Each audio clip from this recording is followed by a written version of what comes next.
کتنی عجیب بات ہے کہ سادہ لوح مسلمان سائنس و ٹیکنالوجی اور جدید ریسرچ سے صرف اس لیے دور ہیں کہ وہ جدید تعلیم و ریسرچ کو اسلامی تعلیمات کے منافی سمجھتے ہیں۔ دوستو، سیٹلائٹ ٹیکنالوجی کے متعلق ان کا گمان ہے کہ یہ انسان کو اللہ سے دور کرتی ہے۔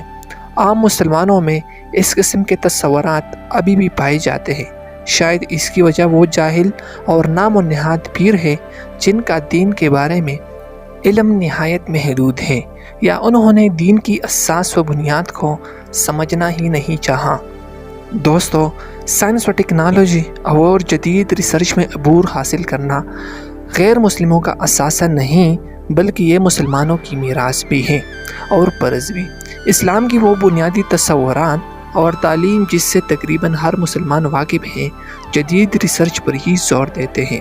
اسلام کا بنیادی تصور حضرت آدم علیہ السلام سے شروع ہوتا ہے کہ جب اللہ تعالیٰ نے فرشتوں کو حکم دیا کہ وہ آدم کو سجدہ کرے تو فرشتے نے بھی تذبذب کا شکار ہو گئے کہ سجدہ تو اللہ کے سوا کسی کو جائز ہی نہیں، مگر وہ یہ بھی جانتے تھے کہ اللہ تعالیٰ صرف اپنے حکم کی تعمیل چاہتا ہے۔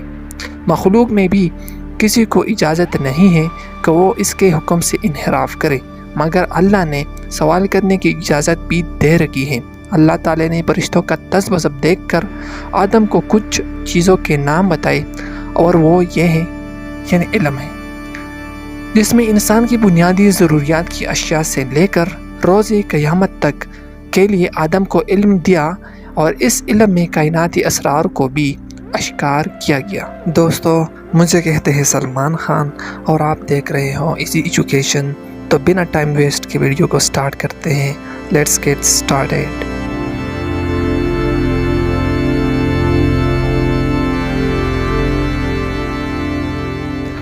حضرت محمد صلی اللہ علیہ وسلم کی ولادت کے وقت مکہ کے آس پاس تجلیات کا انوار دکھایا گیا۔ آپ صلی اللہ علیہ وسلم کا زمانہ قرون وسطیٰ کہلاتا ہے، یعنی درمیان کے زمانے میں تہذیبی انسانی کا ارتقائی سفر جاری تھا۔ 1,24,000 پیغمبروں یعنی انبیاء نے انسان کی روحانی تربیت بھی کی اور تہذیبی بھی۔ آپ صلی اللہ علیہ وسلم سے پہلے کے زمانے میں انسان کی توجہ ضروریات زندگی کی اشیاء بنانے کی جانب تھی، مگر جب آپ صلی اللہ علیہ وسلم کو اس دنیا میں بھیجا گیا تو کائناتی اسرار کا علم بھی آپ صلی اللہ علیہ وسلم کو دیا گیا تھا۔ آپ صلی اللہ علیہ وسلم کو تمام جہانوں کے لیے رحمت بنا کر بھیجا گیا ہے۔ آپ صلی اللہ علیہ وسلم نے بنی نوح آدم کو آخرت میں کامیابی، اللہ کی رضا اور جہنم سے بچنے کا رستہ بتایا ہے۔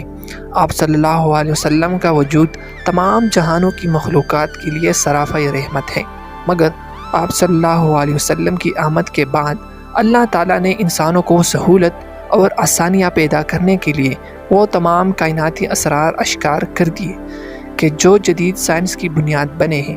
ابھی تو سائنس ارتقائی مراحل میں ہے، مگر آنے والے وقتوں میں سائنسی ترقی اس مقام تک پہنچے گی کہ جہاں کائنات کی مقناطیسی لہروں کی مدد سے انسان کی زندگی اس قدر آسان ہو جائے گی کہ جس کا بھی تصور نہیں کیا جا سکتا۔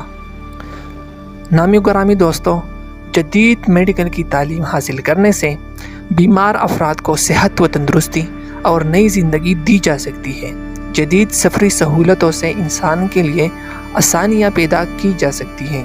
میڈیا کو دین کی تبلیغ کے لیے استعمال کیا جا سکتا ہے۔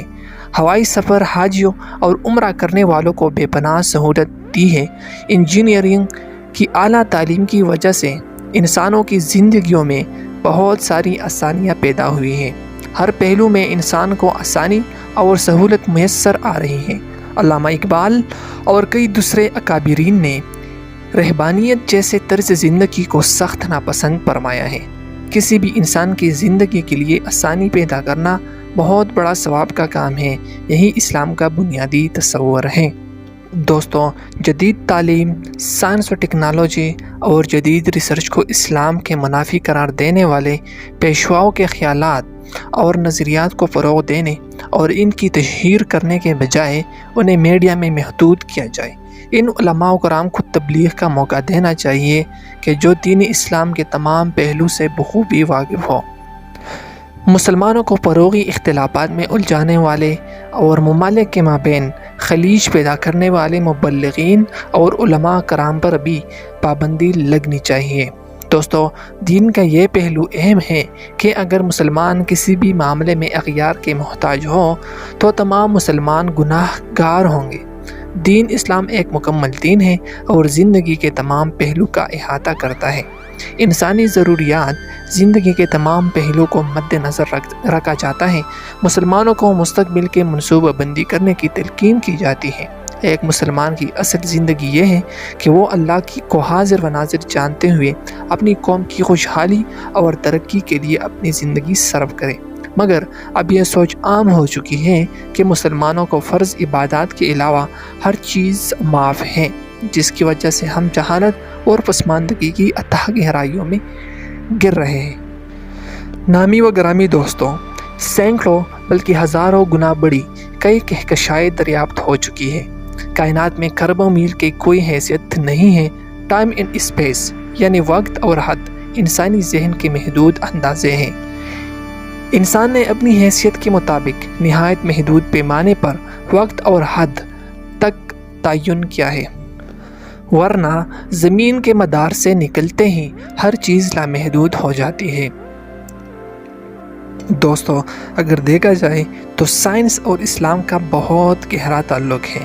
اسلام نہ صرف سائنس کو بہت زیادہ اہمیت دیتا ہے بلکہ مثبت طور پر سائنس کے حصول کے حوصلہ افزائی بھی کرتا ہے۔ در حقیقت اسلام سائنس کو انسانی بقا کے لیے ایک لازمی شرط سمجھا جاتا ہے۔ سائنس اور اسلام دونوں قدرتی بیٹ پہلو ہیں اور یہ ہونا بھی چاہیے۔ یہ مذہبی جذبہ تھا جس نے 8ویں سے 15ویں صدی تک کلاسیکی دور میں مسلم تہذیب میں سائنس کو آگے بڑھایا۔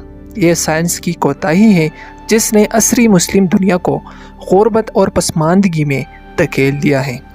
اسلام کی نشاط الثانیہ اور اس کے نتیجے میں ایک جدید اسلامی ثقافت کے ظہور کے لیے مسلم معاشروں میں سائنسی جذبے کی شدید ضرورت ہے۔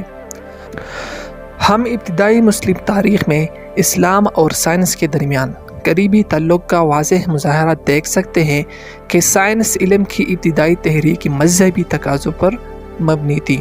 روزانہ کی نماز کے لیے درست وقت اور مسلم دنیا میں کہیں سے بھی مکہ کی سمت کا تعین کرنے کی ضرورت، رمضان کے مہینے کے روزے کی آغاز کے لیے صحیح تاریخ کا تعین اور قمری اسلامی کیلنڈر کے تقاضوں، یعنی جس کے لیے نئے چاند کو واضح طور پر دیکھنا ضروری تھا، نئے آسمانی میکانکس، نظری اور ماحولیاتی طبیعیات اور کروی مسلسلیات میں شدید دلچسپی پیدا کی۔ وراثت کے مسلم قوانین الجبرا کی ترقی کا باعث بننے، مکہ کی سالانہ زیارت کی مذہبی ضرورت نے جغرافیہ، نقشہ سازی اور جہاز رانی کے آلات میں شدید دلچسپی پیدا کی۔ اس کے ساتھ ساتھ فطرت کی تجرباتی مطالعہ پر بھی سنجیدگی سے توجہ دی گئی۔ تجرباتی سائنس جیسا کہ ہم آج اسے جانتے ہیں، اسے سمجھتے ہیں، مسلم تہذیب سے ہی شروع ہوئی۔ سائنسی طریقہ کار جابر ابن حیان جیسے سائنسدانوں کے کام سے تیار ہوا جنہوں نے 8ویں صدی کے آخری میں کیمسٹری کی بنیاد رکھی، اور ابن الہیثم جنہوں نے 10ویں صدی میں آپٹکس کو ایک تجرباتی سائنس کے طور پر قائم کیا گیا۔ فلکیات سے لے کر حیوانات تک کا مطالعہ کا شاید ہی ایسا شعبہ تھا جس میں مسلمان سائنسدانوں نے بھرپور طریقے سے کام نہ کیا ہو یا اس میں کوئی اصل حصہ نہ ڈالا ہو۔ ابتدائی قدم کے طور پر مسلمانوں کو یہ سمجھنے کی ضرورت ہے کہ سائنس میں کوئی پوری اصلاحات نہیں ہے۔ سائنس اور سائنسی روح کو خریدا یا منتقل نہیں کیا جا سکتا، اسے معاشرے کے اندر سے ابھرنا چاہیے اور سائنسی سرگرمیوں کو لوگوں کی ضروریات کے لیے معنی خیز بنانا چاہیے۔ آستینیں لڑکنے اور لیبارٹری میں واپس جانے کا کوئی متبادل نہیں ہے۔ صرف عام مسلمانوں کی زندگی کو چونے اور تبدیل کرنے سے ہی سائنس مسلم ثقافتوں میں ایک فروغ پذیر ادارے کے طور پر ترقی کر سکتی ہے۔ تو تب تک کے لیے اتنا ہی گائز، اگر زندگی نے وفا کی تو پھر ملیں گے۔ چلتے چلتے آپ سے ایک التماس کی جاتی ہے کہ ہمارے اس یوٹیوب چینل ایزی ایجوکیشن کو سبسکرائب کریں اور بیل آئیکن کو پریس کریں تاکہ مزید لیٹسٹ ویڈیو کی نوٹیفیکیشن آپ کو بر وقت مل سکے۔ Thank you very much.